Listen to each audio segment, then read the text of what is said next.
Oke, jadi ini adalah Poco M6 yang secara kasta sebenarnya dia di bawahnya Poco M6 Pro, tapi keluarnya malah belakangan. Dan Poco klaim kalau di seri Poco M6-nya ini sekarang upgrade-nya katanya lebih banyak dibandingkan generasi sebelumnya dengan harga yang masih mirip-mirip. Apa iya? Langsung aja kita bahas.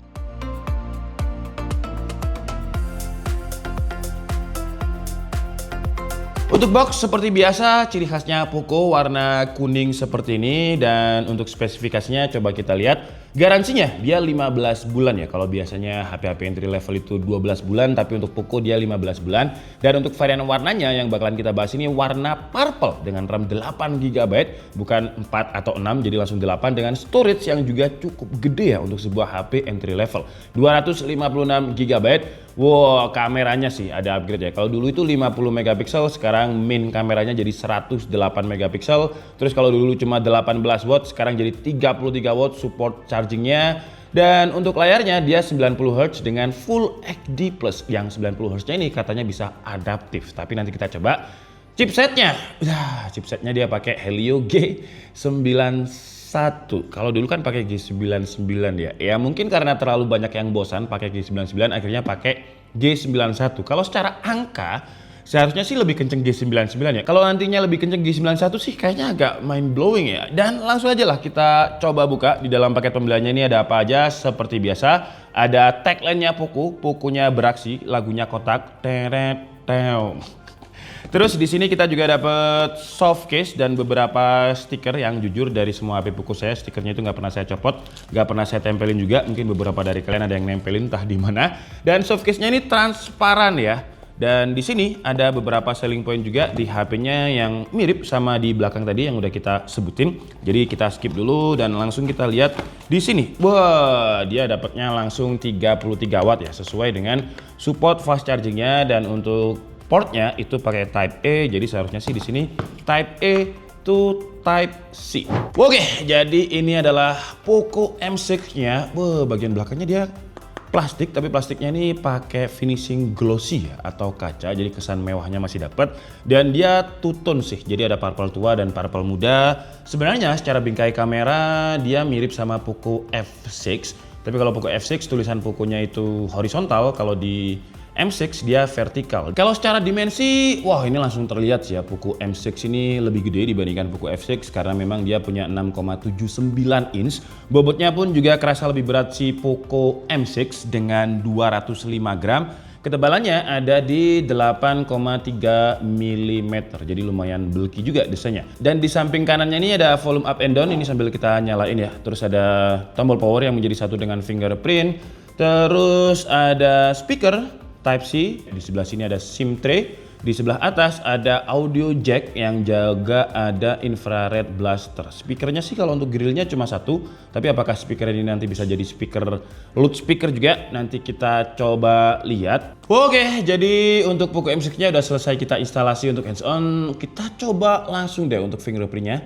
Wah, kenceng sih sayangnya fingerprintnya karena dia bukan pakai layar AMOLED, jadi masih pakai side mounted fingerprint. Dan untuk bloatware-nya ini lumayan banyak ya, jadi ada Bigo, terus juga ada beberapa aplikasi yang sebenarnya bloatware ini ya bisa kita uninstall.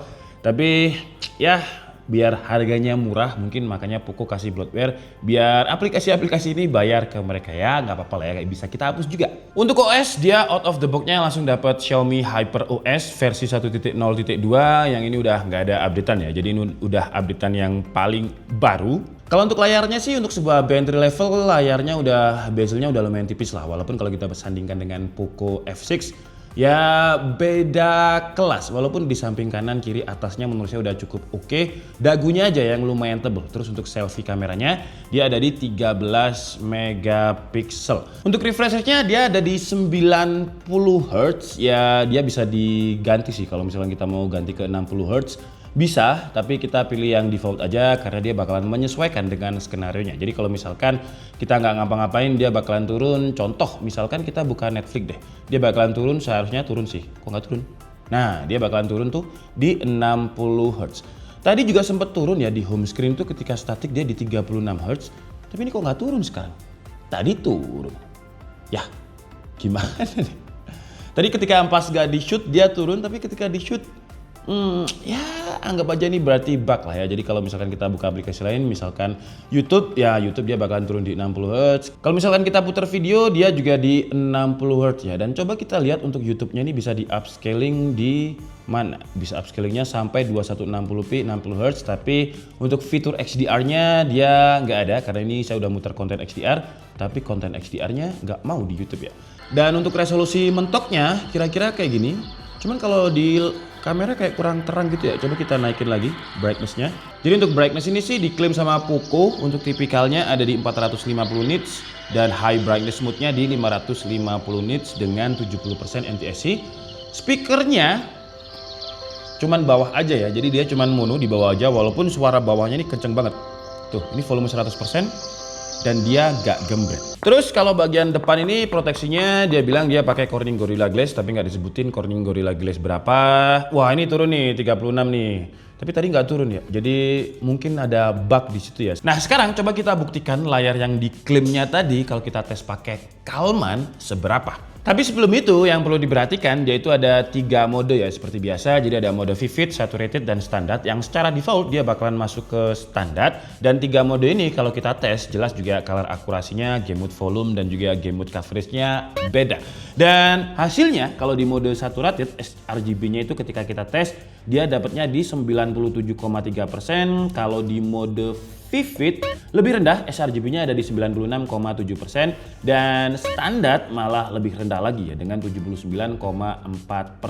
Dan Poco klaim kalau NTSC-nya ini ada di 70% dan ketika kita tes sih nggak ada 70% ya, walaupun hampir 70% itu pun ada di mode Saturated. Di mode Saturated NTSC-nya itu di 67,7%. Brightness-nya kalau kita tes tipikalnya dia ada di sekitar 340-an nits di mode Saturated. Kalau mode standar malah lebih rendah brightness-nya. Di mode Vivid yang paling gede dengan 356 nits. Dan kalau dari ketiga mode yang udah kita tes sebenarnya juga Adobe RGB-nya ada, P3-nya ada. Kalau yang color akurasinya paling luas sih ya di mode Saturated-nya ini ya. Saturated-nya karena memang dia bukan AMOLED, dia pakai IPS, jadi Saturated-nya itu bukan yang nendang gimana gitu kok. Jadi rekomendasi saya langsung aja pakai yang Saturated. Oh ya, kalau untuk varian warnanya dia ada 3 sih. Jadi ada black, silver, dan juga purple.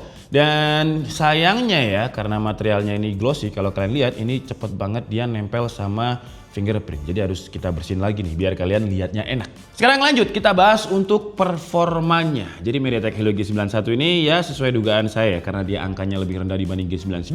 Jadi skor AnTuTu-nya kalau misalkan nggak pakai kipas dapatnya itu di 281.800. Kalau pakai kipas nambahnya ya sekitar 5.000-an. Jadi ya kayak nggak ngefek terlalu banyak gitu. Terus untuk tes stability-nya ketika kita tes pakai CPU throttle 30 menit ya dia aman-aman aja sih walaupun fluktuatif tapi nggak pernah nyentuh di bawah 80%. Tapi kalau kita ngomongin stability di 3D Mark-nya ya karena dia nggak kenceng-kenceng banget jadi ya skornya itu di kepala 9 ya. 98,4% di Wildlife Extreme. Terus di skor lainnya juga masih kepala 9. Terus kalau kita coba Geekbench 6-nya single core-nya dia dapat 410, multi core-nya di 1430. Lanjut kita coba dia untuk main game. Walaupun RAM-nya 8GB karena dia pakai chipset yang G91, jangan ekspektasi chipsetnya itu sekenceng G99 ya. Karena ketika kita tes di Mobile Legends dengan grafik ultra, frame rate-nya dia dapat high, jadi dapatnya itu di bisa 60 fps.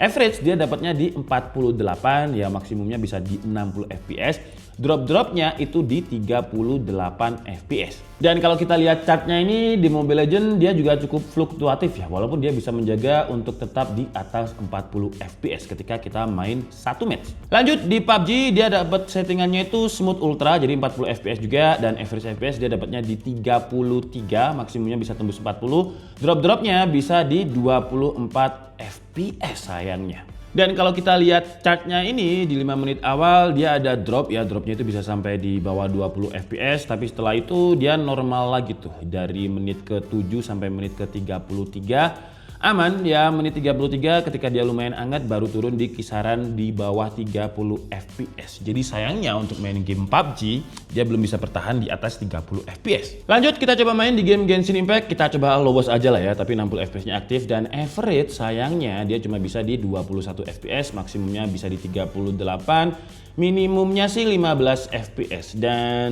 ya tim kita harus sabar banget sih. Coba kalian lihat ini dia main sekitar 25 menit lebih dengan frame rate yang ada di average 20-an. Itu ya makan hati banget. Terus kita coba juga di CarX Street ya. Sebenarnya ini bukan chipsetnya kalau kita main untuk CarX Street. Genshin aja dia nggak kuat, tapi nggak apa-apa, kita coba lihat aja. Average FPS dia dapat 18, maksimumnya di 25, terus drop-dropnya bisa sampai 8 fps. Padahal grafiknya itu satu. Karena memang chipset ini chipset entry level yang seharusnya nggak digunakan untuk main game berat ya. Kalau misalkan cuma Mobile Legends, PUBG, CODM aman. Tapi kalau udah main game Genshin, CarX Street bukan ini ya harusnya pakai Poco F6 ini yang kemarin udah kita tes, dia sih aman. Tapi karena dia nggak, sekali lagi dia nggak kenceng-kenceng banget, untuk suhu temperaturnya dia masih ada di angka yang aman juga. Dan suhu temperatur ketika kita udah stress test main game sebanyak itu, bagian depannya itu nggak sampai 40 derajat Celcius, cuma di 38,5. Bagian belakang juga di 38,8 derajat Celcius. Aman. Untuk record video di 1080p 30 fps selama 30 menit, dia juga nggak pernah nyentuh 40 derajat Celcius. Untuk baterai dia lebih gede dibanding generasi sebelumnya, lebih gede 30 mAh, jadi ini 5030 mAh, sementara Poco M5 itu di 5000. Tapi untuk daya tahan baterainya yang saya rasain sih mirip-mirip ya. Kayak Genshin Impact kita main sekitar 30 menit tadi berkurangnya 15%, PUBG 30 menit berkurangnya 12%, Mobile Legends 30 menit berkurangnya 9%, CarX Street tadi cuma 10 menit aja berkurangnya 5%. Tapi kalau untuk yang TikTok, YouTube, Netflix, streaming gitu 30 menit dia berkurangnya standar di 3%. Ya kalau digunakan untuk yang biasa-biasa aja nggak full load ya TikTok, YouTube, Netflix dia standar. Tapi kalau udah kayak game Genshin Impact yang full load dia lumayan boros sih dengan 15% untuk 30 menit main. Tapi untuk ngecasnya dia jauh lebih kenceng dibandingkan Poco M5 yang cuma 18 watt. Ini 33 watt. Untuk HP entry level dia ngecasnya itu dari 15 ke 100% butuh 1 jam 5 menit. Masih lumayan cepat untuk sebuah HP yang seharusnya harganya nanti itu di 2 jutaan. Lanjut sekarang kita bahas untuk kameranya. Tapi biar lebih enak lagi kita coba di luar aja ya. Karena kameranya ini punya fitur baru, fitur gimmick baru. Selfie kamera 13 megapiksel yang katanya punya software level soft light ring. Oke, jadi ini adalah kamera depan dari Poco M6 di resolusi 1080p 30 fps ya. Ya, untuk XDR ya standarnya entry level 2 jutaan. Jadi kalau kita bikin backlight kayak gini di sana langsung blown out dan misal kita touch, oh bisa loh, biasanya HP 2 jutaan itu nggak bisa di touch untuk pilih fokus. Ini bisa, cuman sayangnya kalau misalkan kita korbankan muka kita ya jadinya siluet gini. Tapi untuk XDR di bagian belakangnya masih cukup oke. Dan kalau misalkan kita gunakan untuk jalan, dia masih shaky-nya masih kelihatan karena dia ya 30 fps. Terus kalau misalkan kita putar-putar kayak gini, motion blur-nya juga kelihatan di bagian belakang. Jadi patah-patahnya kalian pasti ngerasain ya. Kalau kita lihat terus di bagian belakang saya tuh pusing. Saya muter-muter gini aja pusing. Terus kalau saya gunakan untuk lari-lari dikit, ya gempa. Jadi harus pelan-pelan pegangnya biar nggak terlalu gempa juga ya. Tapi untuk sebuah HP 2 jutaan, ya standar lah. Dan sekarang kita coba kalau di kamera belakang ya 1080p 30 fps, XDR-nya sih cukup. Jadi langit-langitnya masih kelihatan, tapi kalau kita gunakan untuk tilting harus pelan-pelan karena 30 fps jadi masih ada stutter-stutternya. Tapi untuk auto exposure-nya masih oke lah, masih smooth lah. Terus kalau kita gunakan untuk pindah fokus dari area sini, kita coba pindah ke sini. Wah, fokusnya sih kurang smooth, jadi langsung tap gitu ya. Nah kalau yang daerah sini smooth, tapi kalau ini masih lumayan smooth sih. Terus auto exposure-nya juga masih oke. Dan kalau untuk detail, coba kita zoom objek yang ada di sini, masih oke juga untuk kelas harganya. Tuh ya, bokehnya juga dapet. Sekarang saya coba untuk jalan dengan rotary shot dari sini.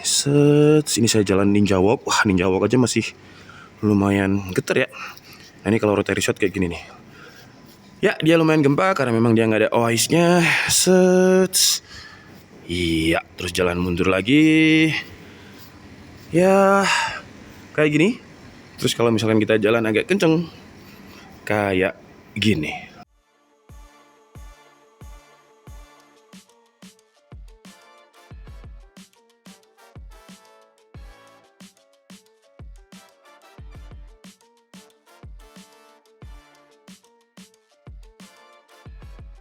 Untuk OS, Poco janji dia bakalan upgrade 2 tahun lagi, jadi masih kebagian 2 generasi Android update dan 3 tahun untuk security update. Untuk HP 2 jutaan, oke lah. Fitur-fitur lain, coba kita lihat untuk Netflix-nya ya. Untuk Netflix, dia sudah support sama Security Wideband L1 yang bisa playback-nya itu Full HD, tapi sayangnya untuk XDR, dia belum support.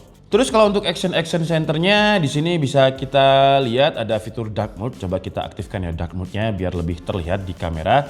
Terus NFC pun ada, infrared blaster tadi ada, quick share untuk HyperOS-nya ada, auto brightness ada, dan coba kita tekan editnya ini untuk lihat beberapa menu lain yang nggak ada ya di sini ya. Jadi ada bedtime, focus mode, Mi remote, storage, ya fitur-fitur standarnya Poco seri M lah. Untuk sensornya lengkap, gyronya pun ada, tapi gyronya ini bukan yang hardware ya, yang virtual yang ya kalau kita gunain sih dia nggak bakalan responsif. Dan kalau untuk multitasknya, coba kita lihat multitasknya ini dapat berapa. Seharusnya sih kalau untuk Poco 10 ya, 1, 2, 3, 4, 5, 6, 7, 8, 9, 10. Kok 5? Bentar, 1, 2, 3, 4. Tuh 1, 2, 3, 4, 5, 6, 7, 8, 9, 10. Ya, dia bisa 10 touch.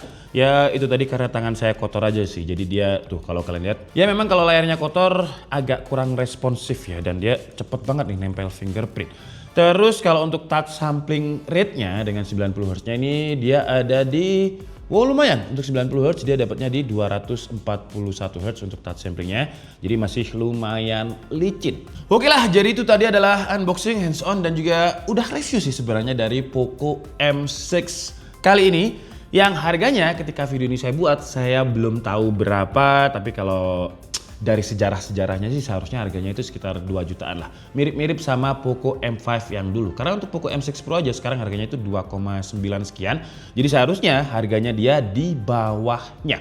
Dan kesimpulannya memang dia punya upgrade yang lebih banyak dibandingkan Poco M5, tapi gak dari semua aspek gitu. Contohnya kayak chipsetnya, Poco M5 kan pakai Helio G99 yang skor Antutunya itu Poco M99 ya ada di 400 ribuan lah. Ini di 280 ribu. Jadi dari segi chipset dia downgrade, tapi untuk segi RAM, storage memang dia naik, layarnya pun juga naik Full HD plus 90 Hz dengan adaptif ya. Jadi kalau kalian lihat ini statiknya bisa di 36 Hz. Terus kapasitas baterainya sih ya kita anggap aja sama lah ya, karena selisihnya cuma 30 mAh, tapi yang nggak sama itu support fast chargingnya. Sekarang naik jadi 33 watt dari sebelumnya 18 watt. Terus untuk kameranya juga ada upgrade resolusinya dengan 108 megapiksel, walaupun kalau secara kualitas kita lihat tadi sih masih agak mirip-mirip dengan Poco F5, kecuali kalau kita zoom. Selfie kameranya juga gede, sekarang 13 megapiksel, dulu 5 megapiksel, dan ada software soft level lightingnya juga. Overall, apakah kita harus upgrade kalau misalkan kita punya Poco M5? Menurut saya kalau kalian carinya performa sih nggak terlalu ya, tapi kalau kalian carinya lebih ke RAM, storage, kamera, terus juga OS yang lebih baru, yang nggak ada salahnya upgrade. Toh harganya juga masih harga-harga entry level di 2 jutaan. Atau kalian belum punya Poco M5 dan punya budget 2 jutaan pengen upgrade, ya ini bisa jadi salah satu HP 2 jutaan yang cukup menarik untuk dilirik lah. Saya Dika Setiabudi and see you on the next video. Bye bye.